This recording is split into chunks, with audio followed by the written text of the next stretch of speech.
ಮಂಜು Reddy sir ಅವರೇ, ಹಾಗೆ ನನ್ನೆಲ್ಲ ಸಹೋದ್ಯೋಗಿ ಮಿತ್ರರೇ, ಮುದ್ದು ಮಕ್ಕಳೇ, ನೀವು ಎಷ್ಟೇ ದೊಡ್ಡವರಾದರೂ ಸಹ ನೀವು ನಾವು ಮಕ್ಕಳೇ. ಉಮೇಶ್ ಸರ್ ಒಂದು ಮಾತು ಹೇಳಿದ್ರಲ್ಲಿ, ತಿರುಮಣಿ ನಾವು ಮರೆಯುವಾಗಿಲ್ಲ ಅಂತೇಳಿ. ನಾನು ಸರ್ಕಾರಿ ಕೆಲಸ ತಗೊಂಡು ಮೊದಲು ಡ್ಯೂಟಿ ಜಾಯ್ನ್ ಆಗಿದ್ದೆ ತಿರುಮಣಿಯಲ್ಲಿ. ಹಾಗಾಗಿ ನಾನು ಸಾಯೋಲ್ಲರೂ ಸಹ ಈ ಸ್ಥಳವನ್ನು ಮರಿಲಿಕ್ಕೆ ಸಾಧ್ಯ ಇಲ್ಲ. ಅಲ್ಲಿ ನಾನು ಬಂದ ತಕ್ಷಣ ವಿದ್ಯಾರ್ಥಿಗಳು ನನ್ನ ಮುಂದ್ಗಡೆ ಬಂದು ಸರ್ ಪರಿಚಯ ಸಿಗ್ತಾ ಅಂತ ಕೇಳಿದ್ರಲ್ಲಿ, ನಾನು ಒಂದೇ ಮಾತಾಡೋದ್ರಲ್ಲಿ ನಾನು ನೆನಪಾಗ್ತಾ ಇಲ್ಲ. ಯಾಕೆಂತ ಹೇಳಿದ್ರೆ ಕೆಲವರು ಫೇಸ್ ಏನಿದೆ ಸ್ವಲ್ಪ ಹೋಲಿಕೆ ಇದೆ, ಬಟ್ ಹೆಸರು ನೆನಪಿಗೆ ಬರ್ತಾ ಇಲ್ಲ. ದಯವಿಟ್ಟು ಎಲ್ಲರೂ ಪರಿಚಯ ಮಾಡಿಕೊಡಿ ಅಂದ್ಕೊಂಡು ಅದಕ್ಕೆ ಕ್ಷಮೆ ಇರಲಿ. ಯಾಕಂದರೆ 15 ವರ್ಷ ಆಯಿತು. ಯಾವುದೇ ಒಂದು ವಿಚಾರ ಅಥವಾ ಯಾವುದೇ ಒಂದು ವಿಷಯ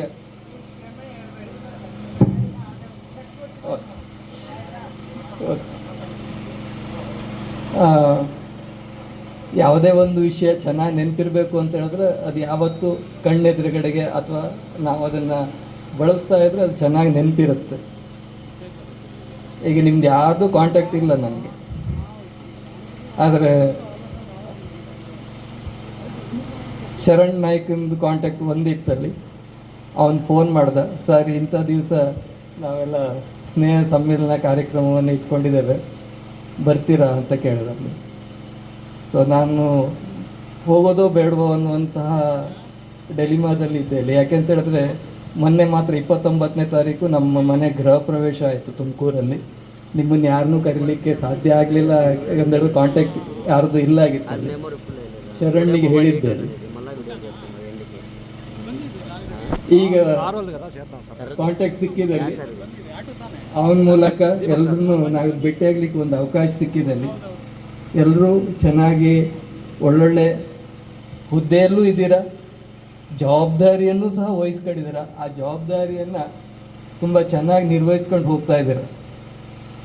ಸೊ ಈ ಒಂದು ಸಮ್ಮಿಲನ ಏನಿದೆ, ಕೇವಲ ನಾವು ಬಂದು ಮಾತಾಡಿಕೊಂಡು ಸುಖ ದುಃಖ ಹಂಚ್ಕೊಂಡು ಹೋಗೋದಷ್ಟೇ ಅಲ್ಲದೆ, ಸರ್ ಹೇಳ್ದಂಗೆ ನಾವು ಕಲಿತಂತಹ ಶಾಲೆಗೆ ಏನಾದರೂ ನಮ್ಮಿಂದ ಸಹಾಯ ಮಾಡಲಿಕ್ಕಾಗುತ್ತಾ ಅನ್ನೋದು ಹಳೆ ವಿದ್ಯಾರ್ಥಿಗಳ ಸಂಘ ಅಂತೇಳಿ ಆಲ್ರೆಡಿ ಮಾಡಿದ್ದಾರೆ. ಸೊ ಆ ಮೂಲಕ ಮುಂದಿನ ಪೀಳಿಗೆ, ನಮ್ಮೂರಿನಲ್ಲಿ ಕಲಿಯುವಂತಹ ಮಕ್ಕಳಿಗೆ ನಾವು ಇನ್ನೂ ಚೆನ್ನಾಗಿ ಹೈಟೆಕ್ ಎಜುಕೇಷನ್ ಅಂತ ಏನು ಹೇಳ್ತೇವೆ ಪ್ರೈವೇಟ್ ಸ್ಕೂಲ್ಗಳಲ್ಲಿ, ಅಲ್ಲಿ ನೋಡ್ಲಿಕ್ಕೆ ಮಾತ್ರ ಹೈಟೆಕ್, ಒಳಗಡೆಗೆ ಏನಿರಲ್ಲ. ನಿಜವಾದ ಜೀವನದ ಅರ್ಥವನ್ನು ಕಲಿಸ್ಕೊಡುವಂಥದ್ದು ಸರ್ಕಾರಿ ಶಾಲೆಗಳಲ್ಲಿ ಮಾತ್ರ. ಯಾಕಂತ ಹೇಳಿದ್ರೆ ಇಲ್ಲಿ ಎಲ್ಲ ರೀತಿ ವಿದ್ಯಾರ್ಥಿಗಳು ಇರ್ತಾರಲ್ಲ, ಅತ್ಯಂತ ಬಡತನದಲ್ಲಿರುವಂಥವ್ರು ಇರ್ತಾರೆ, ಶ್ರೀಮಂತರು ಇರ್ತಾರೆ, ಮಧ್ಯಮ ವರ್ಗದವರು ಇರ್ತಾರೆ.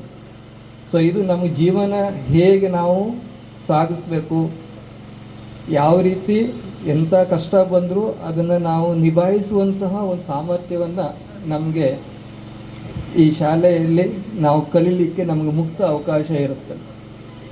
ಸೊ ಈ ಒಂದು ಸ್ನೇಹ ಸಮ್ಮೇಳನಕ್ಕೆ ಕರೆದು ನಮ್ಮನ್ನೆಲ್ಲ ಸನ್ಮಾನ ಮಾಡಿ ನಮ್ಮನ್ನೆಲ್ಲ ನೆನೆಸ್ಕೊಂಡಿದ್ದಕ್ಕೆ ಈಗಲೂ ಹೇಳ್ತಾ ಇದ್ರಲ್ಲಿ, ನಿಮ್ಮನ್ನು ಕಂಡ್ರೆ ಭಯ ಆಗುತ್ತೆ ಸರ್ ಅಂತೇಳಿ.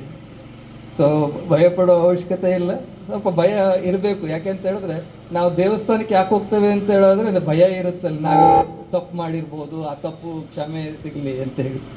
ಹಾಗೆ ಭಯ ಇಲ್ಲ ಅಂತ ಹೇಳಿದ್ರೆ ಹೇಗೆ ಬೇಕಾದರೂ ಹಾಗೆ ಓದಿಸ್ಲಿಕ್ಕೆ ಶುರು ಆಗುತ್ತಲ್ಲಿ.